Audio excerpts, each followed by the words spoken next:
महाडमध्ये घडलेल्या दुर्घटनेमध्ये मुंबईतल्या बैकर, बलेकर आणि मालप कुटुंबियांचे डोळे बातम्यांकडेच लागलेले आहेत, कारण या तीनही कुटुंबातले सदस्य जयगड मुंबई या एसटी मध्ये होते।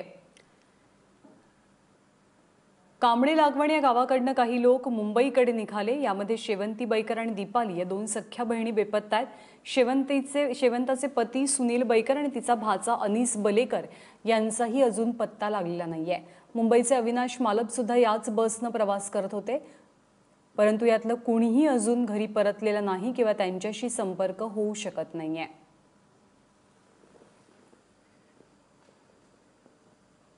बैकर आणि बलेकर हे एकच कुटुंब होतं आणि सोबत मालप कुटुंबातील नातेवाईक आपल्या सोबत आहे। आपण जाऊया। सर, तुम्ही मला सांगा, तुमचं नाव काय आणि तुमचे कोण नातेवाईक त्या बसमध्ये प्रवास करत होते? माझं नाव सुनील बलेकर, माझ्या दोन बहिणी आणि एक मेवणा आणि माझा पुतण्या त्या गाडीमध्ये प्रवास करत होता। अच्छा, काय नाव?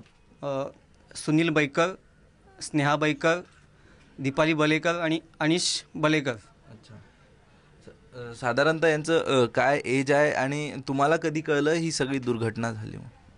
ही दुर्घटना सकाळी माझ्या गावावरून फोन आला की अशी ही दुर्घटना घडली आणि टी व्हीला न्यूज फ्लॅश झाली, तेव्हा ही दुर्घटना मला कळली। आणि साधारण त्यांचं वय सगळेजण म्हणजे जे तीन मोठे आहेत 30च्या वयातले आहेत आणि जो पुतणी आहे तो जवळ 11-12 वर्षाचा आहे। तुमचं त्यांच्याशी बोलणं झालं होतं का? मुंबईत कुठे वास्तव्यात होते आणि काय कामानिमित्त ते कोकणामध्ये गेले होते? आणि कोकणात 13 दिवसापूर्वीच आमच्या चुलत्यांचं म्हणजे निधन झालं होतं। ते कार्यासाठीच गावी गेले होते आणि ते कार्य आटपून मुंबईकडे येत होते। मोठ्या प्रमाणात बचाव कार्य सुरू आहे त्या ठिकाणी। धोकादायक पुलाचं काय म्हणजे तुमची आता भावना आहे या सगळ्या परिस्थितीमध्ये, काय तुम्ही सांगाल? कारण अजून बसेस तर ठाव ठिकाणा लागला नाही, आम्हाला अजून विश्वास आहे की कुठेतरी आशा आहे थोडी तरी। हो, कारण जोपर्यंत कारण सकाळपासून आम्ही तीच ईश्वराकडे प्रार्थना करतो की काही होते पण लेट मिळू देत, पण असू दे, सुखरूप असतो जिथे असतील तिथे।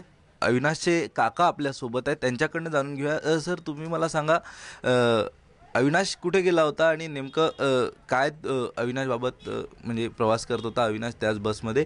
कधी तुमचं बोलणं झालं आणि काय एकंदरीत माहिती तुमच्याकडे अविनाशबद्दल आहे? माहिती म्हणजे काय माहिती आहे, दुसरं काय नाही, तो आपल्या आईला सोडायला गावी गेला होता आणि आईला सोडून तो काल संध्याकाळी एस टीमध्ये बसला।